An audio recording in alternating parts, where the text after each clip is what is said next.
de la palabra que vamos a meditar hoy. Amén. Yo voy a estar meditando, leyendo para ustedes en el libro de Salmos, capítulo 2, versículos 11 y 12. Y leemos la palabra bajo la unción poderosa del Padre, del Hijo y del Espíritu Santo de Dios. Dice la palabra: servid a Jehová con temor y alegraos con temblor. Honrad al Hijo para que no se enoje y perezcáis en el camino, pues se inflama de pronto su ira. Bienaventurados todos los que en él confían. Amén. Un mensaje poderoso, un mensaje maravilloso que antecede, como les decía, a la palabra que el Señor nos ha puesto hoy a meditar. Para los que no me conocen, los que las visitan, los que se me conectan a las redes, mi nombre es Julio César. Hacemos parte de nuestra iglesia Casa de Restauración Familiar y le damos la bienvenida en esta noche a lo que el Señor quiere hablarnos a nuestras vidas. Amén.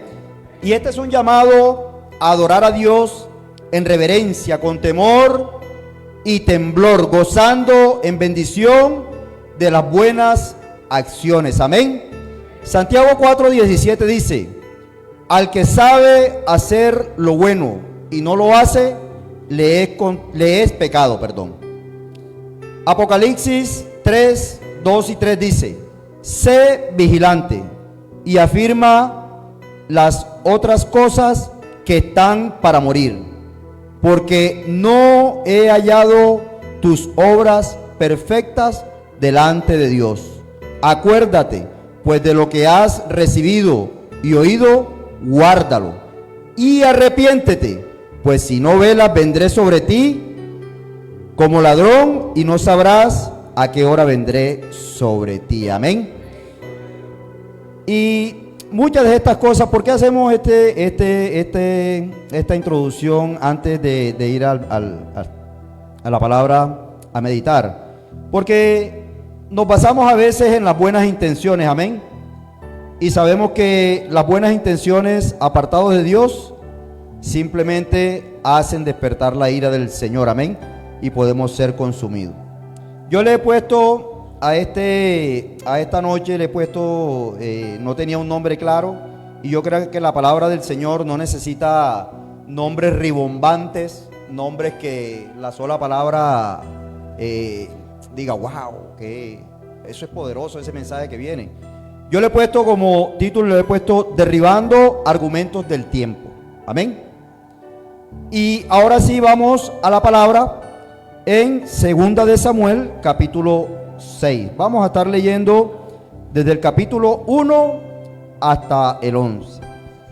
Tiene como título: David intenta llevar el arca a Jerusalén. Dice la palabra: David volvió a reunir a todos los escogidos de Israel, 30,000. ¿Cuántos escogidos? Y se levantó David y partió de Bala de Judá con todo el pueblo que tenía consigo, para hacer pasar de allí el arca de Dios, sobre la cual era invocado el nombre de Jehová de los ejércitos, que mora entre los querubines. Pusieron el arca de Dios sobre un carro nuevo y la llevaron de la casa de Abinadab, que estaba en el collado, y Usa y Ahio, hijos de Abinadab, guiaban el carro nuevo. Cuando lo llevaban de la casa de Abinadab, que estaba en el collado con el arca de Dios, Ahio iba delante del arca, y David y toda la casa de Israel danzaba. ¿Qué hacía David? Delante de Jehová con toda clase de instrumentos de madera de haya, con arpas, salterios, panderos, flautas y címbalos. Una fiesta total. Cuando llegaron a la era de Nacón, Usa extendió su mano al arca de Dios y la sostuvo, porque los bueyes tropezaban. Y el furor de Jehová se incendió contra Usa, y lo hirió allí Dios por aquella temeridad, y cayó allí muerto junto al arca de Dios. Y se entristeció David por haber herido Jehová a Usa, y fue llamado aquel lugar Pérez Usa hasta hoy. Y temiendo David a Jehová aquel día, dijo: ¿Cómo ha de venir a mí el arca de Jehová.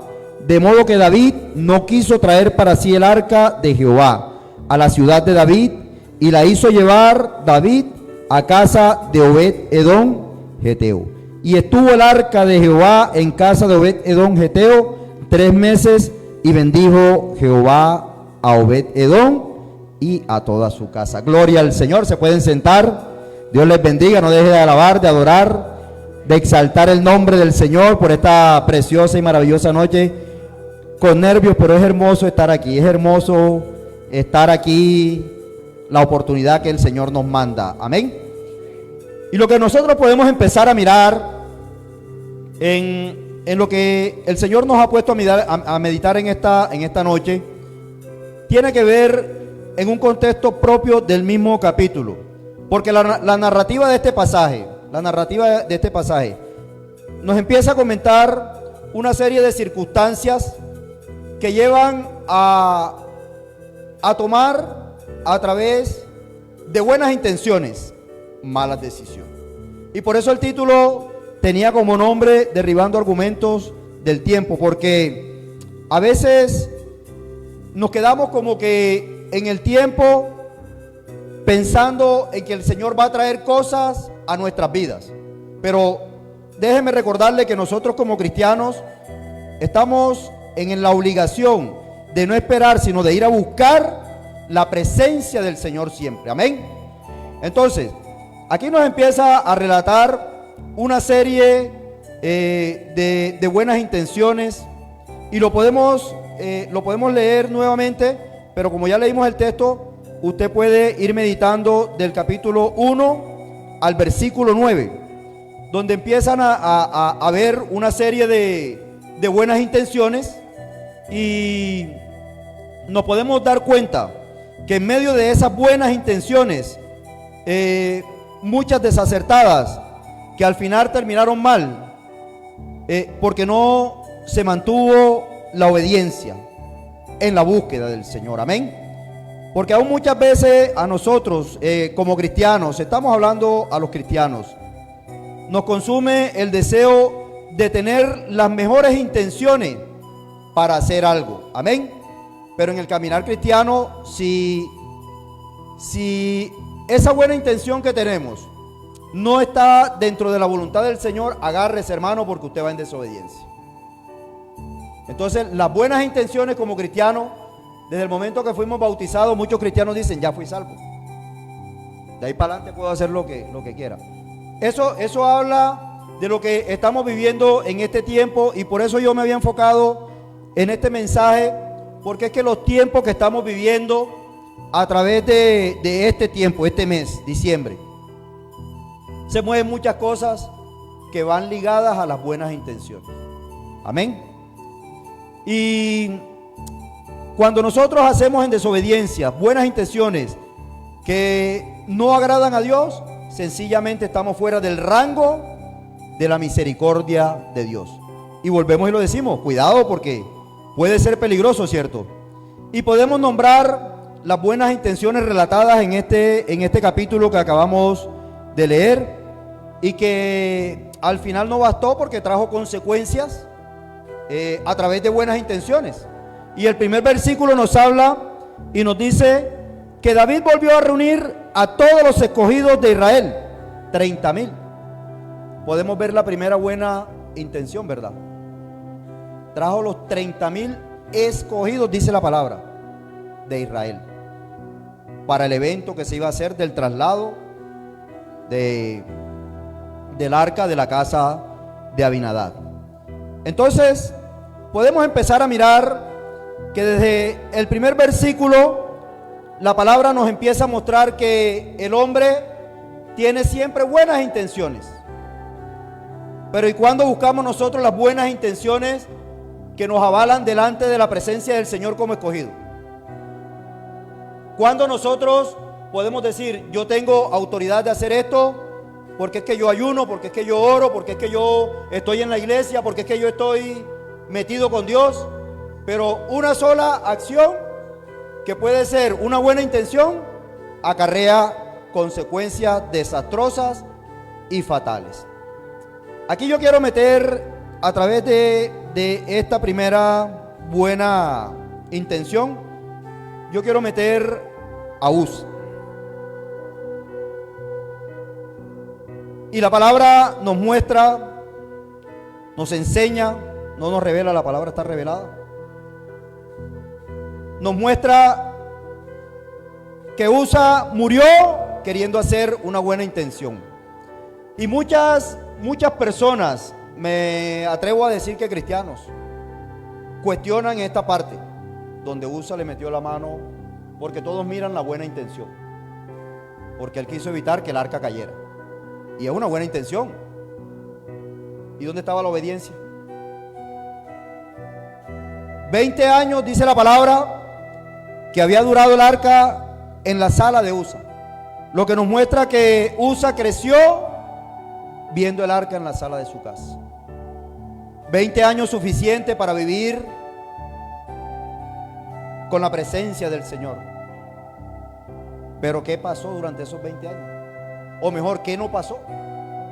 Porque 20 años no fueron suficientes para una sola buena intención le costara la vida y quedara fulminado. Amén. Entonces ahí podemos darnos cuenta de que nuestro primer personaje en esta historia relatada nos deja ver de que una buena intención muchas veces está fuera de todas las cosas que Dios tiene establecidas para que nosotros podamos caminar en obediencia y llevando una buena comunión con el Señor. Amén. Y esto es lo que a nosotros nos pone a pensar desde este momento. ¿A cuántos escogidos había reunido David? 30,000. ¿Era Uza el indicado para ir en la parte donde iba? ¿Era el indicado? 30,000 escogidos. Uza no era el escogido para ir ahí.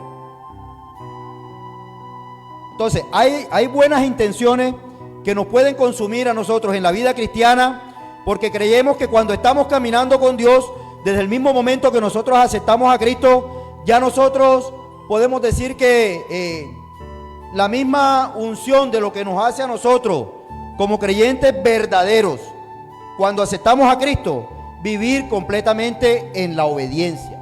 Porque es que todo se basa en la obediencia. Todos podemos tener buenas intenciones, pero volvemos a repetir, y no sé cuántas veces lo vamos a repetir, las buenas intenciones que están por fuera de la cobertura del Señor traen consecuencias fatales. Amén. Gloria al Señor. No se quede callado porque me preocupa.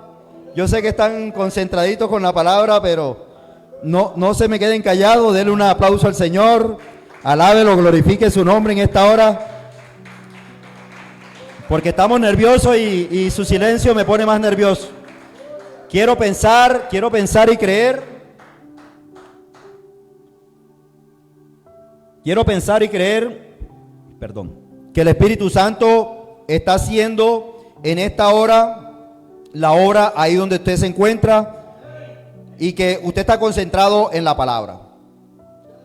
Todo el tiempo que estuvimos preparando esta palabra, Señor, habla tú, obra, trae el mensaje tú, úsanos, Señor, solamente. Para los que no saben, esta es mi segunda salida aquí como evangelista, como predicador, y cuesta, pero aquí estamos en el nombre de Jesús. A través, si se lo va a dar, déselo fuerte.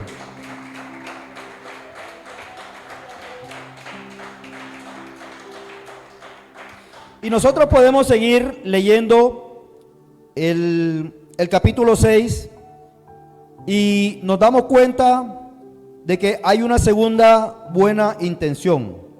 Pusieron el arca de Dios sobre un carro nuevo y llevaron de la casa de Abinadab, que estaba en el collado. Y Uzá y Ahio, hijos de Abinadab, guiaban el carro nuevo. Y cuando lo llevaban de la casa de Abinadab, que estaba en el collado, con el arca de Dios, Ahio iba delante del arca, y David y toda la casa de Israel danzaban delante de Jehová con toda clase de instrumentos de madera, de haya, con arpa, salterios, panderos y flautas y címbalos. Podemos dar cuenta que aquí hay una segunda buena intención por parte de David al momento de trasladar el arca. Amén. Un carro nuevo, ¿cierto? Dios tenía establecidos un manual para que la presencia de Dios que se manifestaba en ese momento en el arca fuera transportada, amén, y debía ser transportada en hombros y por los hombres designados, los levitas, exactamente coatitas, amén. Entonces podemos ver que hay una segunda buena intención que va sumando a la catástrofe. Entonces volvemos a tomar la palabra para nosotros y decimos, bueno, yo vivo haciendo buenas intenciones, pero no pasa nada conmigo. ¿Cuántos años lleva la presencia de Dios en nuestra casa y no nos hemos podido dar cuenta de que no hemos sabido apreciar la presencia de Dios en nuestra casa? Y que muchas veces venimos al lugar donde creemos que sí está la presencia de Dios, que es en la iglesia. Pero volvemos a salir iguales y en la casa volvemos a tener el mismo pleito, la misma tropelera, el mismo conflicto. ¿Por qué? Porque la presencia de Dios no la hemos sabido llevar a la casa. Amén. Entonces ahí es donde nosotros como cristianos, aleluya, nosotros podemos empezar a revisarnos y darnos cuenta de qué estamos haciendo mal en nuestras vidas. ¿Por qué nuestras esposas no cambian? ¿Por qué nuestros esposos no cambian? ¿Por qué nuestros hijos no caminan? Estamos en la presencia de Dios, aleluya. Pero ¿qué está pasando? ¿Qué? Algo tenemos que estar haciendo mal. La presencia de Dios no puede estar en la casa de nosotros como un amuleto. Y eso es lo que está pasando hoy en día en la iglesia. Mira, y para meternos un poquito al mensaje de lo que pasaba en USA, en los 20 años que tuvo en la sala de su casa la presencia de Dios, yo me imagino que USA creció sabiendo de la forma como el arca había llegado a su casa,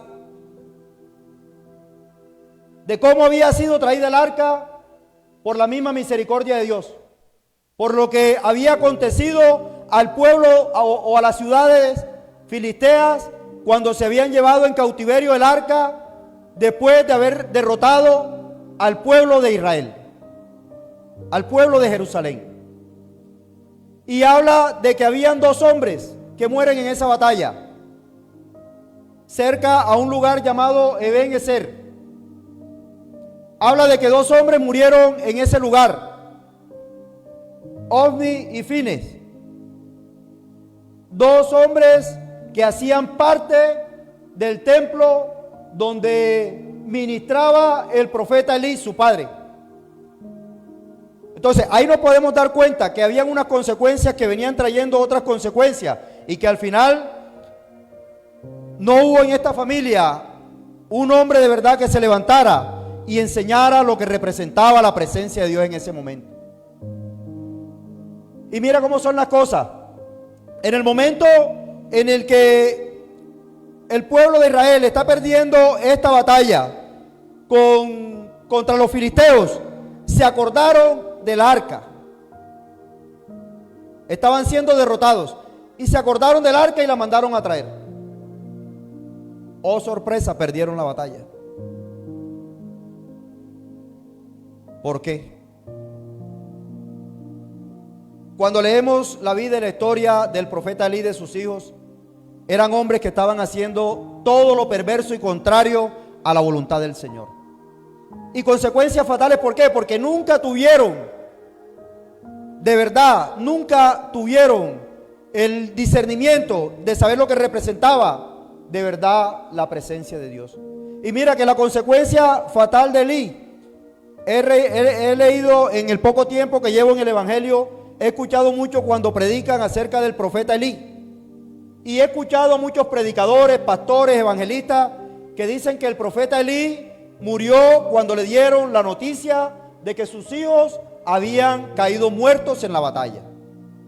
Pero a mí el Espíritu me hablaba y me decía que a Elí le había impactado más el hecho de saber que el arca había caído en manos de los filisteos, por lo que representaba. Y ya de ahí se desprenden otra cadena de consecuencias sobre los filisteos, enfermedades, tumores, otra cantidad, infinidad de cosas, y ellos se ven obligados a devolver el arca. No pudieron aguantar la presencia de Dios. Porque donde Dios obra, donde Dios milita, su presencia está sobre aquel que lo busca de verdad. Entonces quiere decir que Usa creció sabiendo todo esto. 20 años en la sala de su casa. Había, por la forma como termina, tenían como amuleto también. Tenían como amuleto. No tenían claridad sobre lo celoso que es el Señor con su palabra. Porque el Señor quiere obediencia. El Señor quiere obediencia. Amén. Y aquí nosotros, para seguir entrando al mensaje, nos podemos dar cuenta de que vienen una serie de eventualidades que hablan de que en el momento en el que el furor de Jehová, en el versículo 7, se encendió contra Usa y lo hirió allí Dios por aquella temeridad, y cayó allí muerto junto al arca de Dios. Y se entristeció David por haber herido Jehová a Usa, y fue llamado a aquel lugar Perez Usa hasta hoy. Había temor. Había temor en David en el momento de presenciar lo que acababa de suceder, de acontecer. Pero ¿dónde estaban los 30,000 escogidos? ¿Dónde estaban los 30,000 que David había escogido para hacer del traslado de la presencia de Dios una fiesta, y no hubo una persona que dijera: rey, podemos hacer esto? Había temor, se entristeció el rey David. El rey David se entristeció porque había una cadena de consecuencias, como lo puede haber en nuestras vidas, desproporcionalmente, porque nosotros no podemos comparar nunca lo que la verdad de Dios relata con nuestras vidas. Pero cuántas verdades ocultas hay en nuestras vidas que no nos dejan avanzar. Y tenemos la presencia de Dios en nuestra casa, ¿no? Y aquí es donde empieza a suceder de que en medio de los 30,000 no hubo un hombre valiente que dijera: yo me la llevo para la casa. No hubo un hombre, ¿y quién? Con ese chicharronado ahí. La gente sabía lo que representaba. La gente sabía lo que significaba. Pero más que saber el significado de lo que representa la presencia de Dios, es saber cómo estamos nosotros para saber cargar con la presencia de Dios. Es saber cómo estamos nosotros delante de Dios para poder ir llevar un mensaje a alguien que de pronto esté un poco más chueco que nosotros. Amén. Entonces había ese temor. Había ese temor en medio de este pueblo escogido, de estos 30,000 escogidos. Y la palabra lo dice: escogidos. 30,000. Empezando por el rey David. Y mira que en medio de todas estas circunstancias, en medio del temor, en medio de... Ya me salí de lo que tenía escrito, gloria a Dios. Ya me salí de lo que estaba ya escrito, gloria al Señor. Y nos damos cuenta de que el Señor estaba dando una demostración del pueblo que vivía en pecado. Pero ya habían pasado 20 años, pero como que seguía lo mismo. No había discernimiento, nadie tenía la presencia de Dios como tal. El rey David no había sido reconvenido rey. Bueno, debió acontecer de esta manera. Amén. Pero mira que en el momento en el que hay toda esta temeridad, ahora sí había temeridad. Hubo una circunstancia de situaciones que conllevan a la vida en la cual aparece nuestro tercer personaje en esta historia. Obed Edom. Obed Edom. Vamos a buscar el de la definición. Ese sí toca. Y Obed Edom nos habla la palabra, nos enseña que era un hombre de la ciudad de Gat, una ciudad filistea. Entonces, cuando nosotros podemos ver que en medio de los 30,000 escogidos de Israel, no hay uno que se levante y diga: yo me llevo la presencia del arca para mi casa, a guardarla, a sostenerla, a mantenerla. Se levanta uno de afuera. ¿Qué pasó aquí? ¿Qué pasó aquí? Un hombre de otra ciudad. Había misericordia en ese hombre, ¿verdad? Pero mira lo que impacta a través de este mensaje. Y es que David manda a llevar el arca a la casa de Obed Edom. O sea, no le preguntó: ¿me la puedes tener aquí guardada? La mandó. Y el hombre la recibió. Ahí yo le llamo a eso obediencia. Y hay unos que se atreven a decir de que Obed Edom era amigo de David, que por eso él había enviado a la casa del amigo. Pero no era la casa del amigo, era la casa del hombre que en ese momento estaba con el corazón limpio delante del Señor, por encima de los 30,000 escogidos de Israel. Amén. Bríndeselo fuerte porque yo estoy preocupado.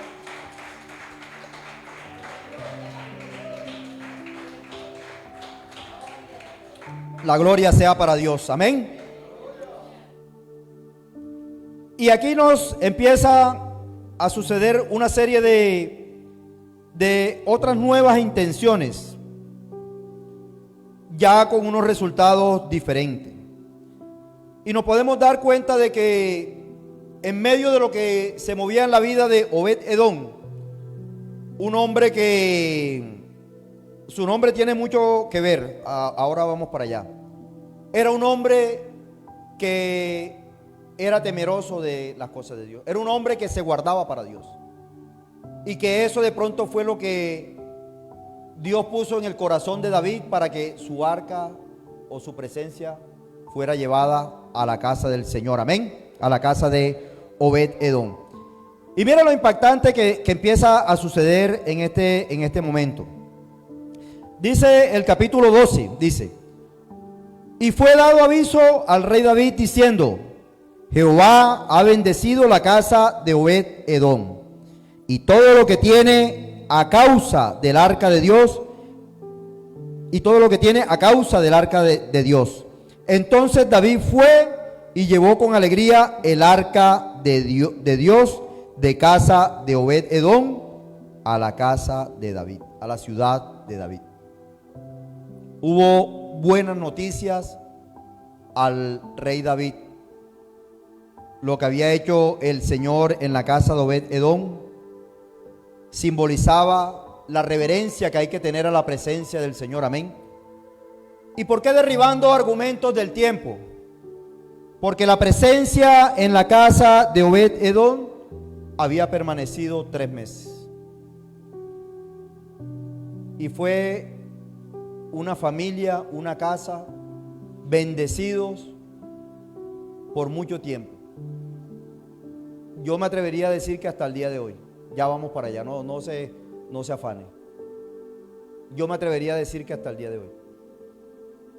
¿Por qué? Porque desde el mismo momento en el que el arca de la presencia del Señor es llevada a la casa de Obed Edom, yo me imagino, la Biblia relata de que tenía 60 hijos y nietos o 60 nietos. Yo me imagino que este hombre, desde por la mañana, cuando este hombre se levantó para ir a su trabajo, un día normal, un día como cualquier otro, yo creo que este hombre nunca se imaginó que por la tarde iba a tener el arca de la presencia de Dios en su casa. Pero era un hombre guardado en el Señor. Y usted, hermano y hermana, si vive mantenido en la presencia del Señor, estas cosas van a suceder a nuestra vida. No vamos a saber en qué momento la gloria del Señor se va a derramar de una manera sobrenatural sobre lo que hoy en día estamos esperando y que no podemos ver. ¿Por qué? Porque tenemos todavía nuestro corazón duro, porque le pedimos al Señor de una manera, pero obramos de otra manera. Entonces, las bendiciones de nuestra familia, de nuestros hermanos, de nuestros hijos, de las generaciones futuras, dependen de nosotros. Dependen de nosotros. De cómo estamos delante de la presencia del Señor. Hoy ya vemos cristianos que solamente venimos a ser cristianos dentro de la iglesia, porque creemos que aquí es donde se derrama la presencia del Señor. Y eso era lo que estaba sucediendo en la casa de Obed-Edom. Habían buenas noticias. Y empieza a haber una cadena de eventos. Empieza a haber una cadena de eventos en la cual ya se dispone nuevamente toda la fiesta, toda la parafernalia, todo lo organizado, nada menos la presencia del Señor. Hermoso debió haber sido ese momento.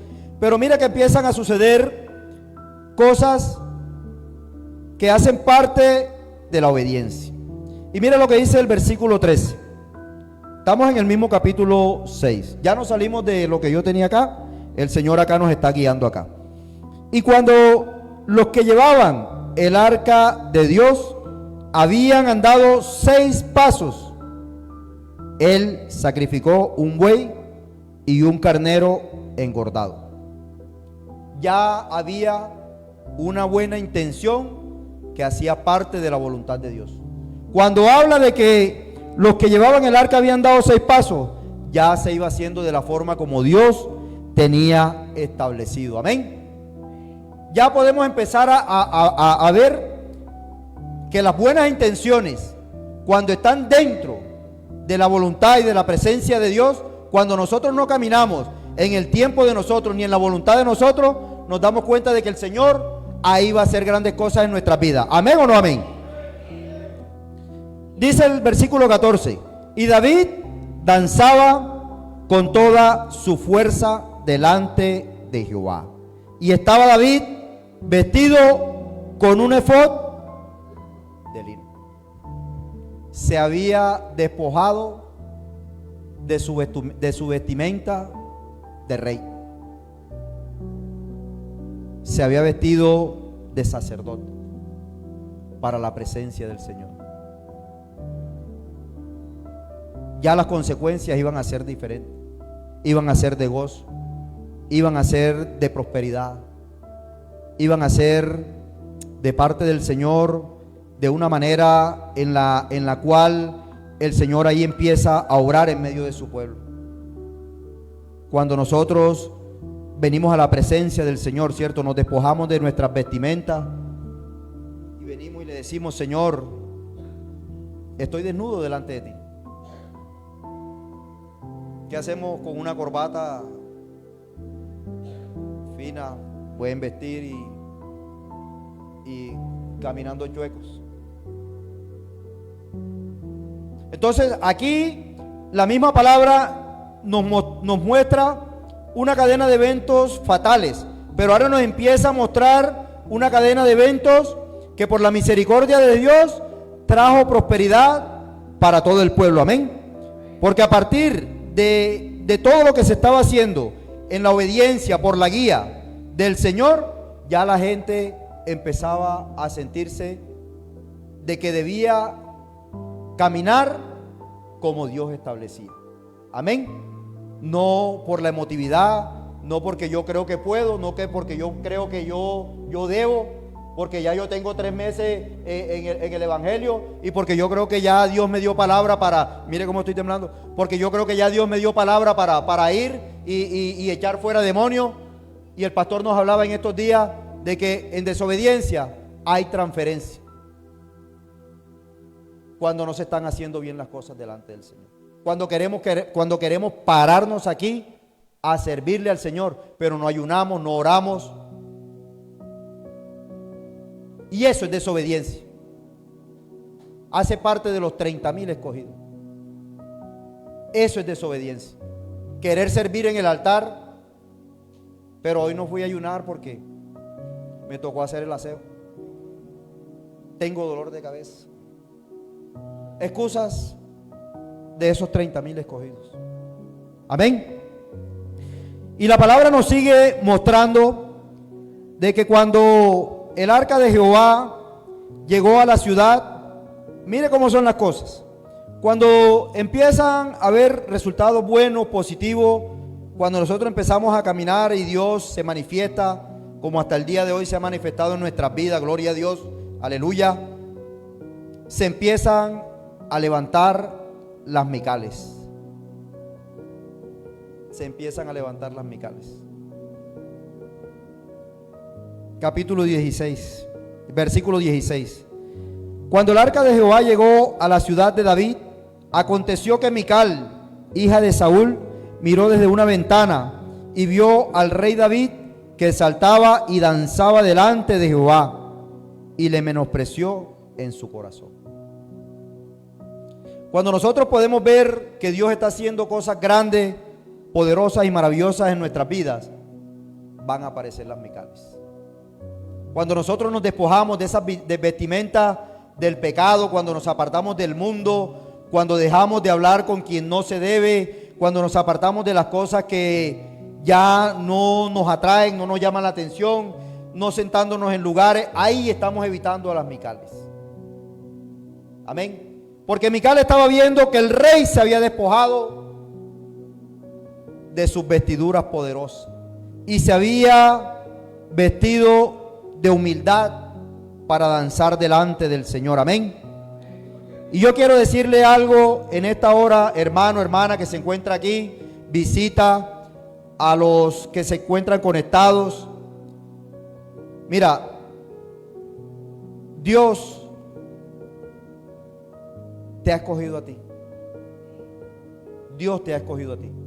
No es coincidencia, no es coincidencia de que en medio de 30,000 escogidos se haya levantado un hombre que al parecer pertenecía a los filisteos.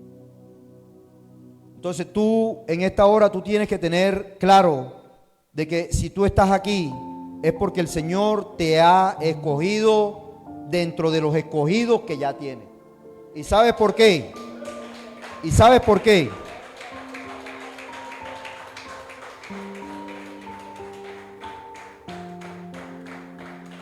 ¿Y sabes por qué? Porque un día tú decidiste aceptar a Cristo. Y esa es la mejor obediencia que el Señor reconoce. Amén.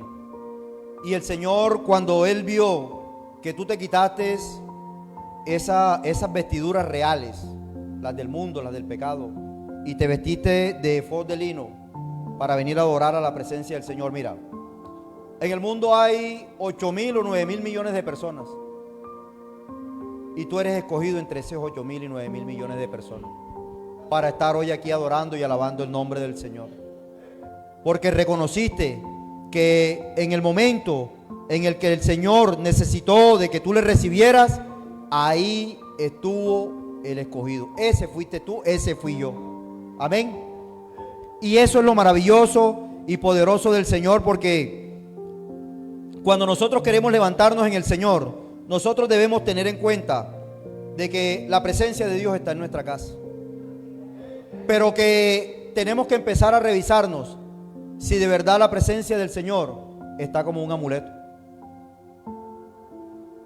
Porque muchas veces salimos de la casa, de pronto no oramos, en la esquina nos muerde un perro, sale el cobrador, los que tienen cobradores, porque salen sin la presencia del Señor. Amén. Claro que un escogido del Señor no tiene deuda ni nada de eso. Reprendemos en el nombre de Jesús en esta hora. Amén. Entonces ahí nos podemos dar cuenta de que cuando empezamos a derribar argumentos del tiempo, entonces tú y yo tenemos que decir: Señor, el arca está en mi casa. El arca está en mi casa. Yo llevo 3 meses aquí, creo. 3 meses aquí sirviendo. Y yo he decidido aceptar el arca como la he recibido. Con temor, con temblor, con la obediencia, con reverencia, con características y circunstancias que hacen parte de lo que nos quiere mover a veces, pero para la gloria y honra del Señor, siempre buscando la guía del Señor.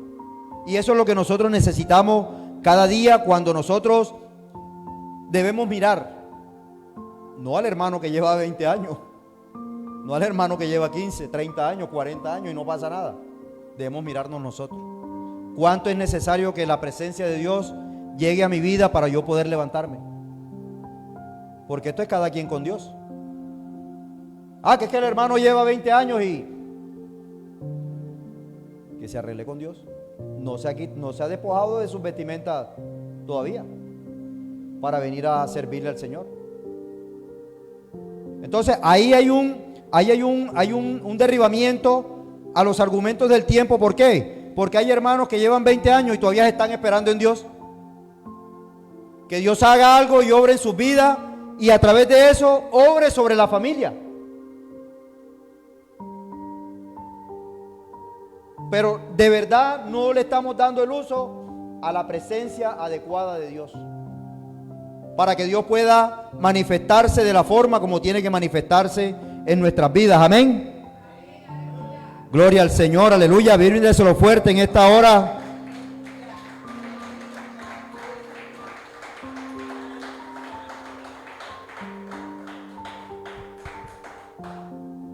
Dice el versículo 21. Entonces David respondió a Mical.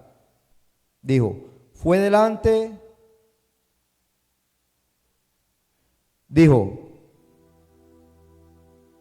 entonces David respondió a Mical, fue delante de Jehová quien eligió en preferencia a tu padre y a toda tu casa para constituirme por príncipe sobre el pueblo de Jehová, sobre Israel.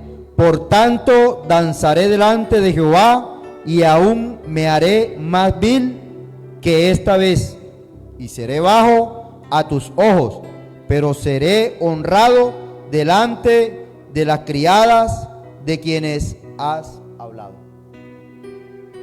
Los Micales siempre van a querer destruirnos, como lo hablábamos, pero aquí está el secreto: hacernos cada día más vil y más bajo para agradar al Señor.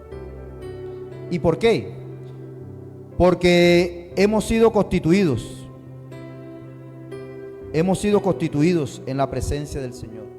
Y por eso yo les hablaba de que el versículo 1 nos hablaba de los 30,000 escogidos, y que habían dos personas, una que se creyó escogido y otro que no creyó que era escogido.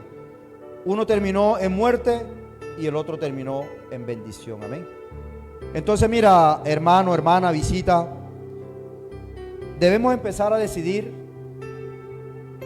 cuánto tiempo más debemos ir a la presencia de Dios. Cuánto tiempo más necesitamos para poder de verdad con reverencia venir aquí y decirle, Señor, me voy a guardar para ti. Pero eso es a título y nivel personal, porque los Micales se destruyen solos. Los Micales se acaban solos. Y mira lo que dice el versículo 23. Y Mical, hija de Saúl, nunca tuvo hijos hasta el día de su muerte.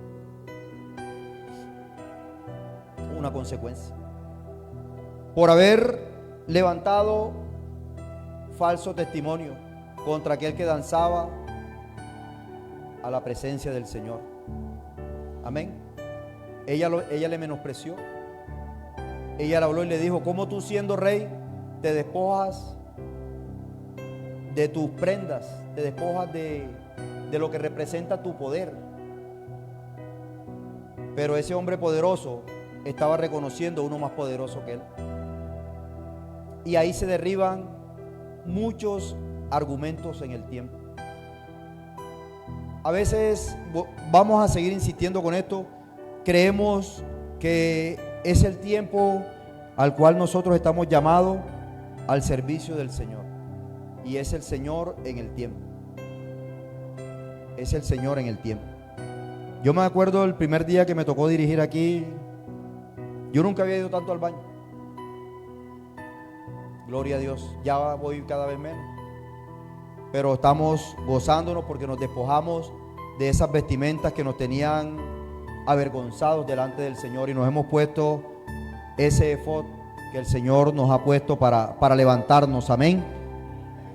Entonces nosotros decidimos, hermanos, en qué tiempo empezamos a aceptar que la presencia de Dios está en medio de nosotros, sino que por nuestra durez de corazón aún no podemos reconocer que es Dios mismo quien no ha podido hacer nada sobre nosotros por nuestras propias consecuencias, por nuestros propios actos, por nuestra propia falta de toma de decisiones. Porque cuando Usa quiso tener una buena actitud, una buena acción, terminó muerto. Y cuando Obed nunca pensó de que venían cosas grandes para su vida, el Señor se manifestó cuando le llevaron el arca de la presencia del Señor. Amén. Y mira, para que de pronto aclaremos un poco más el panorama, para que de pronto las dudas sean un poquito menos de pronto apartadas de la realidad y nosotros podamos entender por qué usted está ahí sentado en esa silla y por qué estamos nosotros acá y los que se conectan a través de las redes. Mira, dice que Obed-Edom provenía de la ciudad filistea de Gat, origen discutido por muchos, originario de Gat-Rimón, ciudad levítica de la tribu de Dan. Entonces Obed-Edom, coreíta. Vamos a leerlo otra vez. Provenía de la ciudad filistea de Gat, origen discutido por muchos, originario de Gat-Rimón, ciudad filistea, ciudad levítica de la tribu de Dan. Entonces Obed-Edom, coreíta, hacía parte de los coreitas que hacen parte de la familia de los coatitas. O sea que Obed-Edom viene de la línea sacerdotal. ¿Cómo lo podemos comprobar?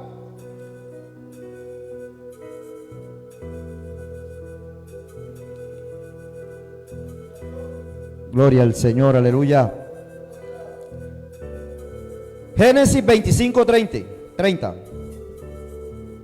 Dijo a Jacob, está hablando Esaú: te ruego que me des a comer de ese guiso rojo, pues estoy muy cansado. Por tanto fue llamado su nombre Edom. Ahí está la conexión. En el momento en el que se presenta esta situación entre Esaú y Jacob, ahí pasan algunas cosas en la cual la palabra Edom significa representando el color rojo. Ahí se desprende la línea de Edom. Por eso este hombre lleva por nombre Obed-Edom. Amén. Entonces Obed-Edom era levita, vivía entre Kiriat Jeraim y Jerusalén, cerca de donde ocurrieron los eventos que relacionaron la muerte de Usa.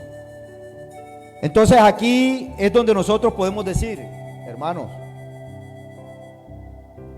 nosotros somos de la línea de levitas, porque nosotros de pronto no podemos entender qué hacemos aquí, pero Dios sí lo sabe.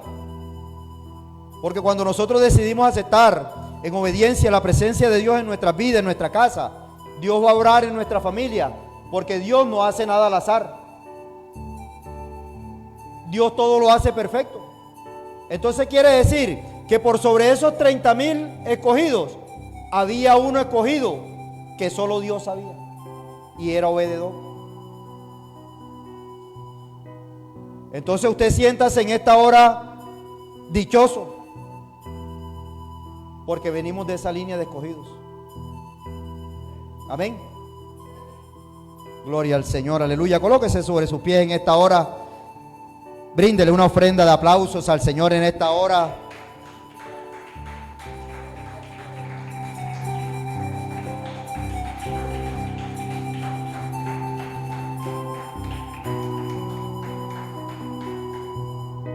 Padre, te adoramos, Señor, en esta hora, papá. Gracias, bendito Dios, por este